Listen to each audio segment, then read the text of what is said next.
Франция өте ыңғайлы орында, Еуропаның жүрегінде орналасқан. Францияның климаты ыңғайлы, қысы жұмсақ, жазы ыстық әрі құрғақ. Франция Еуропадағы Германиядан кейінгі халық саны бойынша алып мемлекет. Тұрғындардың көп бөлігі қалада тұрады. Париж Францияның астанасы. Әлемдегі көп туристер Париждегі Лувр, Париж Ана Құдайы соборын, Эйфель мұнарасын және өзге де бетке ұстар дүниелерді көруді өз борышы санайды. Бүкіл қала музей тәрізді, әрбір объекті тарихты бұғып жатыр. Бүгінде Париж заманауи мегаполис.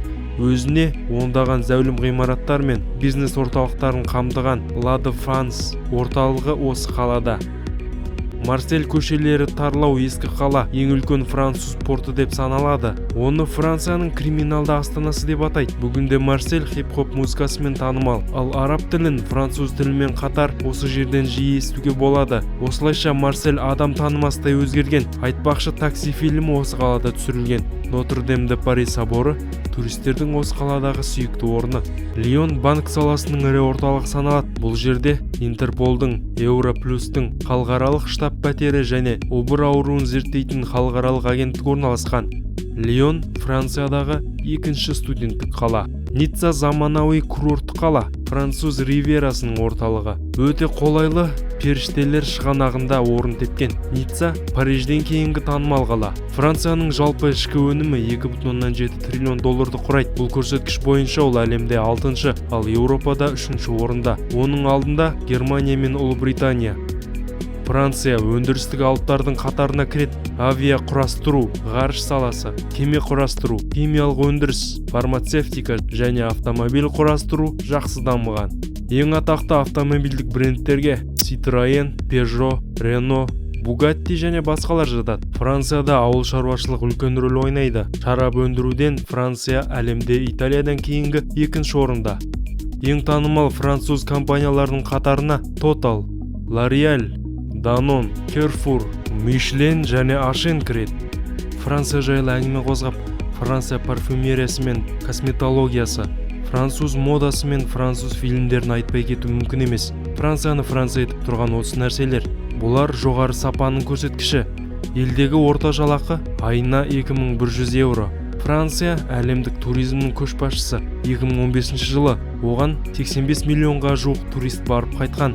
Әрине, екінің бірі Эйфель мұнарасының жанында суретке түскісі келетіндігі анық.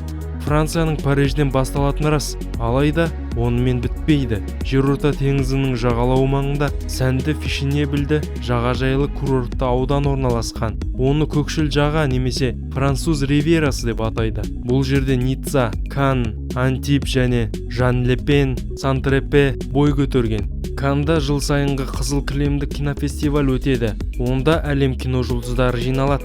Прованс, Рим амфитеатрлары мен лаванда алқаптарының шеті қарасаңыз көз тоймайды. Жылы климатына қарамастан Франция қыстық спорт түрлерімен айналысуға қолайлы жер. Альпі мен Пиренейден жыл сайын адам қарасы үзілмейді. Дәл осы Францияда дәстүрлі сән аптасы үнемі өтіп тұрады. Ең көне сән үйлер мен атақты дизайнерлер өздерінің коллекцияларын көрсетеді. Ал балаларға әрине түрлі түсті Диснейлендтің ұнары сөзсіз. Ол Орландодағы Диснейлендтен кейінгі әлемде екінші орында.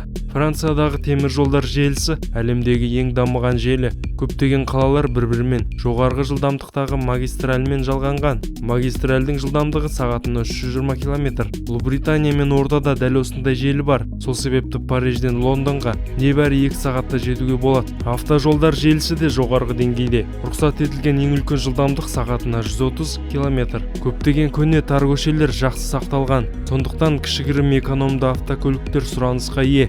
Автотұрақ ережелер қатты сақталмайды. Велосипед прокатымен қатар Автолип жұмыс жасайды. Ол 2011 жылы іске қосылған электромобильдер прокатының желісі. Мұндай автоның прокаты қалалық таксидің бағасынан төмен. Электромобиль 4 сағат зарядталады. Франция өмір сүруге қымбат ел. Париж Еуропаның ең қымбат қаласы. Қонақ үйлердегі шағын бөлмелер мен қарапайым сервистер әдеттегі жағдай. Қалалық пәтерлерде әдетте шағын, көлемі 20-30 квадрат метр болады. Ірі қалалардың тұрғындарының көбі пәтерді жалға алады. Париждің орталығындағы квадрат метрдің бағасы 9500 еуро. Париж қаласында тұру престиж ғана емес, әрі қауіпсіз. Өйткені көптеген аудандар өте криминалды. Мысалға Барбеш және Шатарум. Соңғы жылдары Францияның қауіпсіздігіне терактілер нұқсан келтіруде. 2000 жылдары максимум бір ғана теракт орын алса, ал 2016 жылы 13 бірдей теракт орын алған. Француздар өз елін шенеуніктер ел деп атайды. Бұған себеп елдегі бюрократияның жоғары болуы. Сондықтан Францияда тұрғыңыз келсе, құжат жинауға дайындалыңыз. Кез келген жағдайда банктен шот ашудан бастап пәтер жалдауға дейін өте көп құжаттар жинайсыз. Франция жаппай эмиграциялық мемлекет. Әсіресе Францияның бұрынғы Африкадағы колонияларынан көптеген мигранттар келуде. Бүгінде Парижге барып келген көпшілік Париждің бұрынғыдай емес екендігін айтады. Өйткені Парижде еуропалықтар кездеспейтін аудандар көбеюде, ал кейбір көшелер шығыс базарын еске салады. Қала сыртындағы кейбір аудандар америкалық геттаны еске түсіреді. Ол жерде полицейлердің өзіне жүру өте қауіпті. Соңғы 10 жылда 2 миллион мигрант осында қоныс аударған, ал француздардың өзі кішігірім қалаларда басым. Егерде нағыз француз өмірін көргіңіз келсе, Парижден өзге қалаларға барғаныңыз жөн. Француздар ашық халық. Олар кафелер мен ресторандарда кездескенді ұнатады. Қызмет көрсету баяу жүзеге асады. Арнайы чек сұрап алмасаңыз, тапсырысыңызды сағаттап күтуіңіз мүмкін. Ағылшын тілінің экспансиясына қарамастан, француздар француз тілін қатты қолдайды. Барлық жерде французша сөйлейді. Таңғалатын ештеңесі жоқ, өйткені француз тілі әлемдегі ең әдемі тілдердің бірі.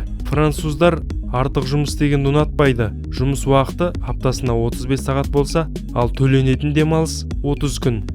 Францияда тәулік бойы жұмыс істейтін дүкендер жоқтың қасы.